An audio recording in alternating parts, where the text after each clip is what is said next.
The glass plate shattered in Nathaniel Grimsby's hands when he saw what his camera had captured in the basement of the old Fairchild house. Not the peaceful spirit portrait Mrs. Fairchild had paid him to create, but something with hollow eye sockets that seemed to stare directly through the photograph and into his soul.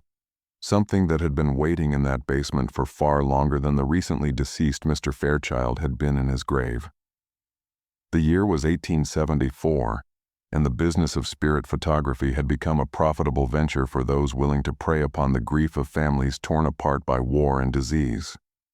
Most practitioners in Boston used clever darkroom tricks to create convincing ghostly images, double exposures, prepared plates, and theatrical assistants draped in white sheets.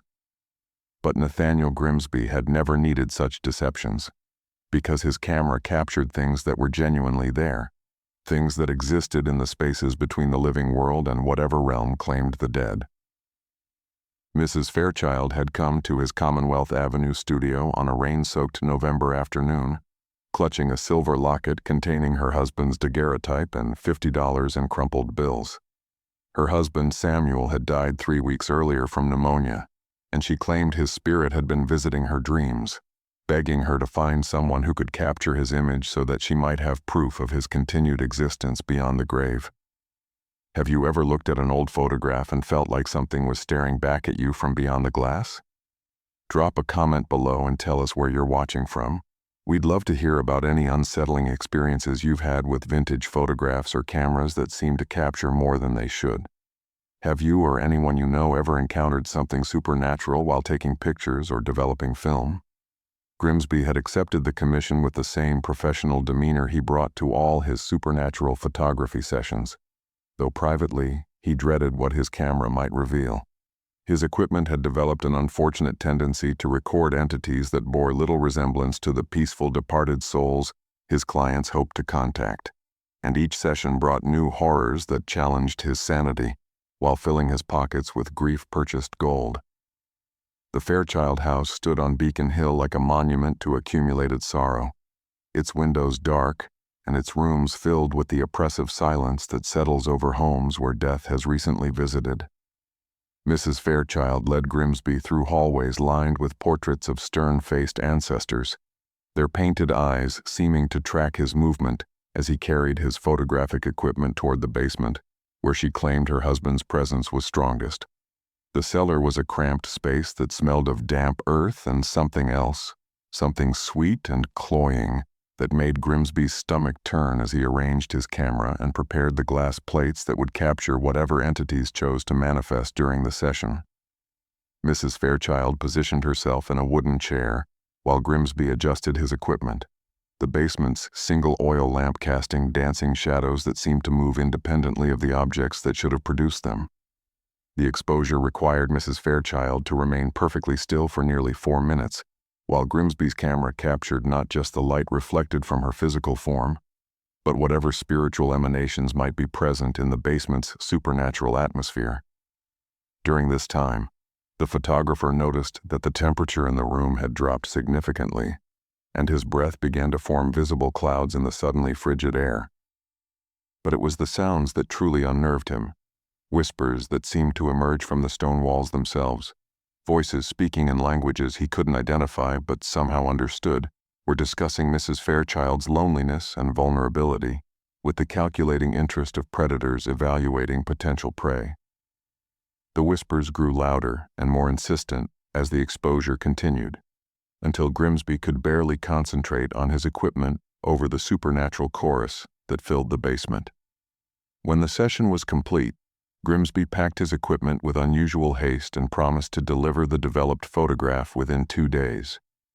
But privately, he dreaded returning to his darkroom to discover what his camera had captured in the Fairchild basement, because he had learned through bitter experience that the entities that appeared in his photographs were rarely the benevolent spirits his clients hoped to contact. The development process revealed his worst fears realized in silver and shadows. The photograph showed Mrs. Fairchild seated in her chair as expected, but behind her stood not the gentle spirit of her deceased husband, but something that might have once been human but had been transformed by forces that existed beyond the boundaries of life and death. The entity's face was a grotesque mockery of human features, its mouth stretched in a grin that revealed far too many teeth, and its eyes were empty sockets that seemed to contain depths that extended far beyond the confines of the photograph. Most disturbing of all was the way the creature's hands were positioned, not reaching toward Mrs. Fairchild in a gesture of comfort or farewell, but hovering over her shoulders in a possessive stance that suggested she had been marked as property rather than visited by a loving husband. The thing in the photograph was not Samuel Fairchild, and Grimsby suspected it had never been human at all. But the horror did not end with the developed image. As Grimsby studied the photograph in his darkroom's red-lit sanctuary, he began to notice changes that defied every principle of photographic science he thought he understood. The entity's position seemed to shift slightly between viewings, its grinning mouth appearing to widen with each examination, and its empty eye sockets seemed to track his movement around the developing table. More unsettling still were the sounds that began emanating from the photograph itself. Soft, scratching noises as if something were trying to claw its way through the glass plate from the other side, and whispers that spoke Mrs. Fairchild's name with a hunger that made Grimsby's blood run cold. The photograph had become a window rather than a simple image, and something was using that window to extend its influence beyond the confines of the Fairchild basement. Grimsby's second supernatural photograph proved even more disturbing than the first, capturing not one but multiple entities that seemed to emerge from some collective realm of malevolent spirits. The client was Captain Edmund Aldrich, a Civil War veteran whose son Michael had died at Antietam 12 years earlier. Aldrich had traveled from Salem specifically to commission a spirit portrait, having heard rumors about Grimsby's remarkable ability to capture authentic, ghostly images. The session took place in Grimsby's studio rather than the client's home. But the change of location did nothing to diminish the supernatural activity that accompanied his photographic work. As the exposure began, the studio's windows began to frost over despite the mild October weather, and both photographer and client could hear the sound of marching feet echoing from somewhere within the building's walls.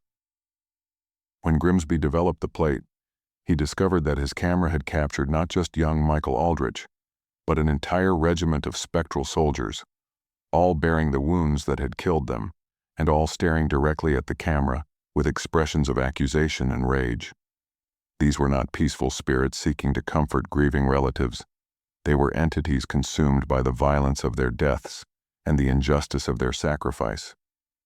But what made Grimsby's hands shake as he examined the developed image was the way the ghostly soldiers looked at Captain Aldrich in the photograph.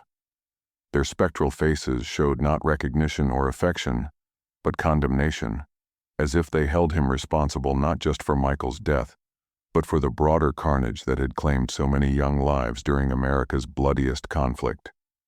The photograph suggested that the captain's son had not died as a hero, but as a victim of decisions made by commanders who valued glory more than the lives of the men under their command. Captain Aldrich took one look at the developed image and fled Grimsby's studio without paying for the session. But not before the photographer noticed that the man's eyes had taken on the same hollow appearance that characterized the spectral soldiers in the photograph. Something had passed between the living and the dead during that session, and Grimsby suspected that the captain would never again be entirely among the living. The supernatural photographs that accumulated in Grimsby's studio began to demonstrate disturbing properties that went far beyond simple spirit portraiture. The images seemed to serve as anchors that allowed the entities within them to exert influence over the physical world, creating permanent gateways between the realm of the living and whatever dimensions housed the angry dead. Items in Grimsby's studio would be found rearranged each morning, positioned in patterns that seemed to convey messages in some symbolic language that the photographer couldn't decipher, but felt compelled to study. His photographic chemicals would be mixed in proportions he had never used, creating new solutions that produced images with qualities no normal developing process could achieve. Most unsettling were the unauthorized photographs that began appearing among his stored plates. Images he had no memory of taking, showing subjects he had never seen, captured in locations he had never visited. These mysterious images depicted gatherings of the dead in settings that existed somewhere between the physical world and the supernatural realm. Ceremonies and rituals that used Grimsby's studio as a meeting point between dimensions. One such photograph showed what appeared to be a courtroom, where the dead served as both judges and jury while living humans stood trial for crimes that had contributed to their deaths. Another depicted a marketplace where spirits traded memories and emotions like commodities, their ghostly forms flickering between human appearance and something far more alien and terrible. These unauthorized images suggested that Grimsby's camera had become a focal point for supernatural activity that extended far beyond his intention to provide comfort to grieving families. The entities in his photographs were using their connection to his equipment to facilitate activities that challenged the fundamental separation between life and death. As word spread through Boston's spiritualist community about Grimsby's remarkable ability to capture genuine spirit images, clients began arriving at his studio with increasingly desperate requests. Families who had exhausted their savings seeking contact with departed loved ones offered him fortunes for the chance to obtain authentic supernatural photographs, regardless of how disturbing the results might prove to be. But each session brought new manifestations that tested Grimsby's resolve to continue practicing what had become less photography than summoning. The entities that appeared in his images grew more numerous and more aggressive with each passing week, as if his camera was gradually opening a doorway that allowed increasing numbers of supernatural beings to cross into the realm of the living. A photograph of Mrs. Victoria Sterling's deceased daughter revealed not a single child spirit but dozens of ghostly children, all bearing the marks of the diseases and accidents that had claimed their young lives. They surrounded the living woman with expressions of desperate hunger, their reaching hands seeming to push against the surface of the photographic plate, as if trying to break through the barrier that separated their realm from the world of the living. The portrait of Reverend Augustus Patterson's late wife showed the woman's spirit surrounded by the ghostly forms of every parishioner who had died under his ministry, their faces bearing expressions of accusation that suggested they held him responsible for spiritual failures that had contributed to their damnation. But most disturbing was the way they looked at the camera, not with the peaceful acceptance that death should have brought, but with rage directed at anyone who dared to witness their suffering. Each supernatural photograph seemed to anchor its subjects more firmly to the physical world, allowing them to exert increasing influence over events in Grimsby's studio and the surrounding neighborhood. Windows would shatter without cause, temperatures would plummet during summer afternoons, and visitors reported hearing voices that seemed to emerge from the walls themselves, speaking in languages that predated human civilization. The photographer began to realize that he had become the focal point for supernatural activity that extended far beyond his original intention of documenting spirit manifestations. His camera was not simply capturing images of the dead. It was actively summoning them, creating a permanent bridge between worlds that allowed entities of questionable nature and intent to establish footholds in the realm of the living. The crisis reached its peak when Grimsby attempted to photograph Mrs. Cordelia Ravencrest, the widow of a prominent Boston merchant who had died under mysterious circumstances the previous spring. Mrs. Ravencrest claimed that her husband's spirit had been visiting her sleep, showing her visions of his murder and begging her to seek justice against those responsible for his death. But when Grimsby developed the photograph, he discovered that he had captured not just the spirit of Mr. Ravencrest, but something that had been using the deceased merchant's form to gain access to the living world.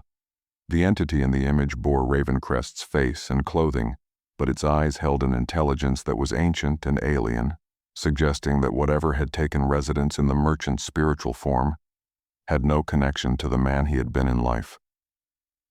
More terrifying still was the way this false spirit seemed to look directly at Grimsby through the photograph, as if it could see him examining the image and was assessing him for purposes that had nothing to do with justice or communication. When the photographer tried to show the image to Mrs. Ravencrest, she took one look at it and collapsed in terror, claiming that the thing in the photograph was not her husband but something that had been impersonating him in her dreams. That night, Grimsby was awakened by the sound of his photographic equipment operating in the studio below. When he investigated, he found his camera positioned and focused despite the fact that he had locked the building before retiring, and no one else possessed keys to the premises. The glass plates he used for capturing images had been arranged in elaborate patterns around the camera, and his developing chemicals had been mixed in proportions that created solutions unlike anything he had ever seen. Most disturbing of all was the photograph that had been produced during this unauthorized session, an image that showed Grimsby himself seated in the client's chair, but surrounded by every supernatural entity that had ever appeared in one of his spirit portraits. They stood behind him, around him, and seemed to be reaching toward him with expressions that suggested he had been marked for some purpose that went far beyond simple photography. The entities in the image appeared more solid and defined than they ever had before, as if the process of photographing Grimsby had somehow strengthened their connection to the physical world. Their hollow eyes all focused on the camera with an intensity that made the photographer understand that he had become not just their conduit to the living world, but their intended vessel. As Grimsby studied this unauthorized self-portrait, he began to notice changes in his own reflection that filled him with growing horror. His eyes had taken on the same supernatural glow that characterized the spirits in his photographs, and his flesh seemed to be developing the same translucent quality that marked beings caught between life and death. The prolonged exposure to supernatural forces had begun to transform him into something like the entities he had been capturing. But the transformation was not merely physical. Grimsby found that he could sense the presence of the dead throughout Boston, drawn to places where sudden or violent death had created lingering spiritual impressions. He began to understand that the supernatural beings in his photographs were not random spirits seeking contact with the living, but advanced scouts for forces that viewed the physical world as territory to be claimed and occupied. The entities had been using his camera to map the emotional landscape of the living, identifying individuals whose grief and desperation made them vulnerable to supernatural manipulation. Each client who sought out Grimsby's services was catalogued and assessed for potential use in whatever larger plan the spirits were implementing. Mrs. Fairchild's continuing torment by the false spirit of her husband was not an isolated incident, but part of a systematic campaign to establish supernatural footholds in the homes and hearts of Boston's citizens. The creature that had appeared in her photograph was now a permanent resident of her house, growing stronger and more influential with each passing day. Captain Aldrich had been found dead in his Salem home 2 weeks after his session with Grimsby, apparently having taken his own life rather than continue living with the knowledge of what his son Michael had become in death. But neighbors reported seeing lights in the Aldrich house during the nights following the funeral, and some claimed to have witnessed figures in military uniforms moving behind the windows, figures that appeared to be organizing for some campaign that had nothing to do with earthly warfare. The unauthorized photographs that appeared in Grimsby's studio documented the steady progress of this supernatural invasion. New images showed familiar Boston landmarks populated by increasing numbers of entities that had successfully crossed from their realm into the world of the living. Churches, schools, theaters, and private homes all appeared to be hosting gatherings of beings that had no business existing in the physical realm. Most disturbing were the photographs that showed living Bostonians who had been altered by exposure to supernatural influence, their faces bearing the same hollow eyes that characterized the entities, while retaining enough human appearance to move unnoticed through normal society. The invasion was not proceeding through dramatic manifestations that would alert authorities, but through gradual corruption of individuals who could then serve as agents for further supernatural expansion. Grimsby understood that he had become the primary architect of Boston's supernatural infestation, and that his continued operation as a spirit photographer would inevitably lead to the complete transformation of the city into something that existed primarily to serve entities from realms that should never have gained access to the world of the living. But his growing supernatural awareness also revealed that attempts to stop the process through normal means would prove futile. The entities had established too many footholds, corrupted too many individuals, and gained too much influence over the physical world to be defeated by simple human opposition. The photographer's only hope lay in using his connection to the supernatural network to turn the entity's own methods against them. If his camera had served as a doorway that allowed them access to the living world, perhaps it could also be used to reverse the process and send them back to whatever realm they had originally inhabited. Grimsby began preparing for a final photographic session that would either restore the barrier between worlds or complete his own transformation into one of the entities he had been serving. He arranged his equipment in the same configuration that had been used during the unauthorized session that produced his supernatural self-portrait, but this time he intended to remain conscious and in control of the process.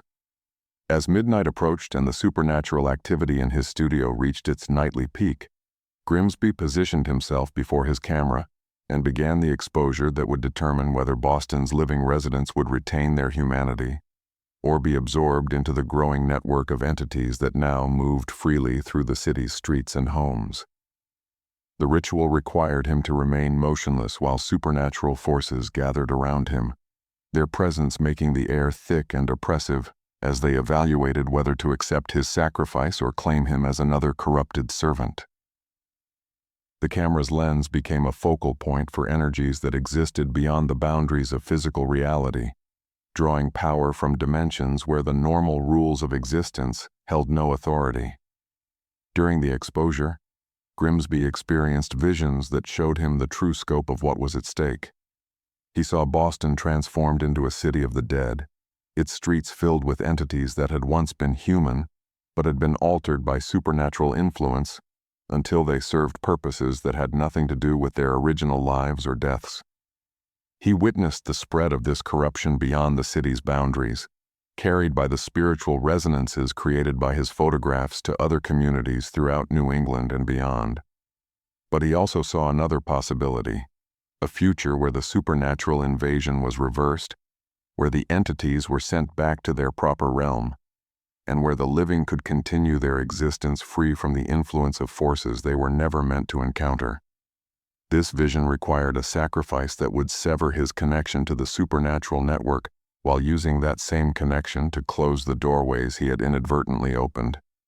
The choice was made not through conscious decision, but through an act of will that transcended rational thought. Grimsby felt his essence being drawn into the camera's lens, not as a victim, but as a willing participant in a process that would either damn him or redeem the city he had helped to endanger. The last image that Nathaniel Grimsby ever developed showed the moment of his final choice, whether to join the supernatural invasion he had facilitated or to make the sacrifice necessary to send the entities back to their proper realm. But the photograph itself vanished before anyone could examine it closely, leaving behind only an empty frame and the lingering scent of sulfur that suggested forces beyond human understanding had been at work in the dark room's red-lit sanctuary. The Grimsby studio was found empty the following morning, its equipment arranged in patterns that suggested a final, desperate ritual had been performed. No trace of the photographer was ever discovered, though some claimed to see his face reflected in the windows of abandoned buildings throughout Boston. Always watching, always waiting, as if he had become a guardian spirit protecting the city from forces that still sought to claim it. The supernatural photographs that had documented Boston's invasion by otherworldly entities were never found, though occasionally residents would discover old images in antique shops and estate sales that showed familiar locations populated by figures that didn't quite belong among the living. These photographs would be purchased by collectors who inevitably reported strange occurrences in their homes. Whispers in empty rooms, shadows that moved independently, and the persistent feeling of being watched by eyes that burned with supernatural fire.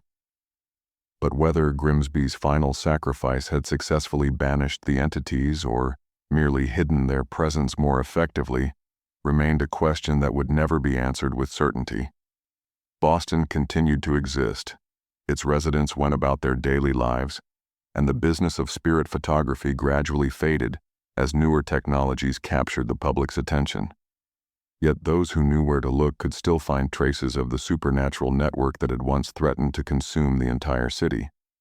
Old photographs would occasionally surface, showing scenes that no living person remembered witnessing, gatherings of figures that seemed too purposeful to be mere spirits, but too ethereal to be entirely human. And in the deepest archives of Boston's historical societies, locked away in climate-controlled vaults where only the most trusted researchers are allowed access, there remain a few photographs bearing Nathaniel Grimsby's distinctive signature, images that show subjects no living person can identify, captured in locations that don't appear on any city map, documenting events that exist in the space between history and nightmare where the dead and living meet on terms that mortal minds were never meant to comprehend. If this supernatural photography tale gave you chills, hit that like button and subscribe for more spine-tingling historical horror. Have you or someone you know ever encountered old photographs that seem to show more than they should? Drop your experiences in the comments below.